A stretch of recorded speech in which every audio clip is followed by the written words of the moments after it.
Allah menyembunyikan kunci syurga dalam solat yang 5 waktu. Patah hidup kunci syurga hana terdapat. Yang jelas dalam solat yang 5 waktu. Walaupun kedih ulama na berpendapat, nah yang pegah boleh jadi kunci syurga nusam li Allah bak sembahyang luhu. Boleh jadi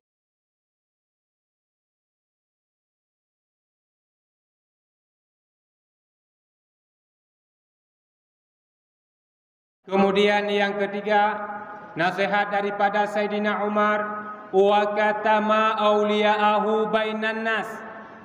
Allah menyembunyikan aulia dalam banyak umum manusia. Yang teh aulia Allah hana taturi. Yang teh aulia Allah hana tatuthau. Mungkin dalam masjidnya na salah tidro dari kitanya aulia Allah, kitanya hana taturi. Oleh karena itu, karena Allah nuzham aulia Allah dalam banyak umum manusia dan hana taturi yang teh aulia Allah, maka baik sagai-sagai kitanya tak pandang gop dengan pandangan yang hina. Baik sagai-sagai kitanya takalan gop dengan takalan yang merendahkan. Karena wate takalan le kitanya dia hina, dia rendah, namun kitanya hana taturi. Kadang dialah yang lebih tinggi derajatnya di sisi Allah. Nyo bertegak-tegak. Tercatat sebuah sejarah di masa Nabiullah Musa. Tiga pemuda yang wate but malam dijak bak tempat pelacuran, wate uro dijak bak tempat mabuk-mabukan. Oh, anak mudanya mati, icoklah li masyarakat kampungnya dia tiak lam kubang bui. Kemudian Allah netegur Nabiullah Musa, wahai Musa, tajak siat u kampung pulan cacok hambalung siat inan. Kemudian berangkatlah Nabiullah Musa. Terus bak tempatnya netanyang bak masyarakat kampungnya. Pulan ben pulin hau. Kemudian dijawab li masyarakat kampungnya, ka kamu yakti alam kubang bui. Pat kubang buinya netanyang li Nabiullah Musa, ia pelima. Kemudian nejak Nabiullah Musa, nejak jasad pemudanya, ne pedengar, ne semano, liah ne semano ne pekafan, liah ne pekafan ne salatkan hingga kemudian ne makamkan. Jikeun tema li masyarakat kampungnya.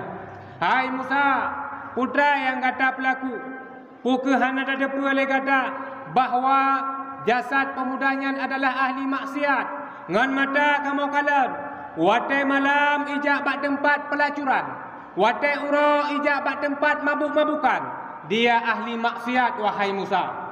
Kemudian dijelaskanlah li Nabiullah Musa, memang hai masyarakat betul yang kata kalian, wate malam pemudanya ijak bak tempat pelacuran.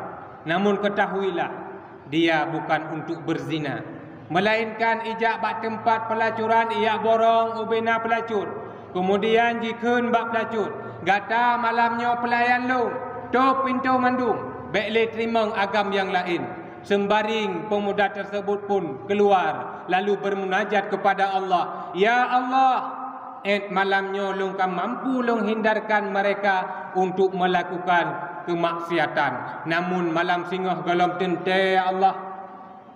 Kemudian menjelaskan laum li Nabiullah Musa, memang betul wate kata kalian pemudanya uro ijak bak tempat mabuk-mabukan. Namun ketahuilah, dia bukan untuk bermabuk, melainkan ia borong ubena minuman keras, jiba kedeh ubena laut, kemudian jipok jiti alam laut, sembaring dia bermunajat kepada Allah, ya Allah, uronyo lungkam mampu long hindarkan mereka untuk melakukan mabuk-mabukan. Namun singah galam tente Allah.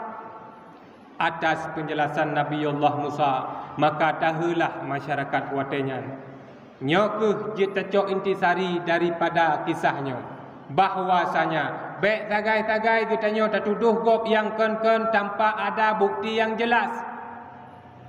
Baik mentang-mentang takalan dia kitanya kanya laju yang betul, sehingga itu bit dalam hati itu yang hana-hanagat kepada urung-urung yang lain. Takalan maah cakap dah pegak aparatur desa kagu belah Honda baru langsung laju tak tuduh lagi tanya kagu korupsi peng kampung. Padahal bukti tan nyo yang mesti kitanya perbaiki dalam hati kitanya. Contoh yang lain, itamong tidro pemuda kena gampungnya dengan pakaian yang reman, langsung tertuduh lagi danyo ia cuwa anak mi. Padahal kadang-kadang cuma ia pegah jadual khanduri bak gampung urangnya. Namun apalah daya, gedanyo ka terlanjur untuk tertuduh urangnya sehingga tadrok bahkan ladum-ladum sampai jipoh berdarah-darah. Naudzubillah summa naudzubillah. Nyo yang mesti gedanyo perbaiki dalam masyarakat. Nyo yang mesti gedanyo perbaiki dalam hati gedanyo.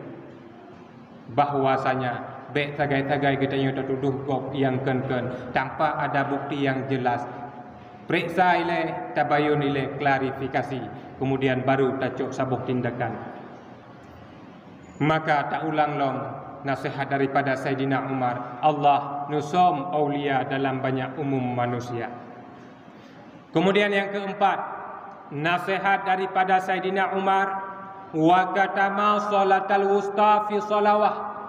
Allah menyembunyikan kunci syurga dalam solat yang 5 waktu. Patah hidup kunci syurga hana terdapat. Yang jelas dalam solat yang 5 waktu. Walaupun kedih ulama na berpendapat, nah yang pegah boleh jadi kunci syurga nusom li Allah bak sembahyang luhu. Boleh jadi kunci syurga nusom li Allah bak sembahyang asar.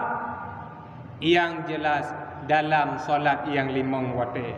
Oleh karena demikian, karena katanya hana terdapat patah Allah sembunyikan kunci syurga, nyo bek sagai-sagai katanya remehkan solat, bek sagai-sagai katanya kubah solat yang 5 waktu, itulah bekal untuk katanya menghadap kepada Allah Subhanahu wa taala. Kemudian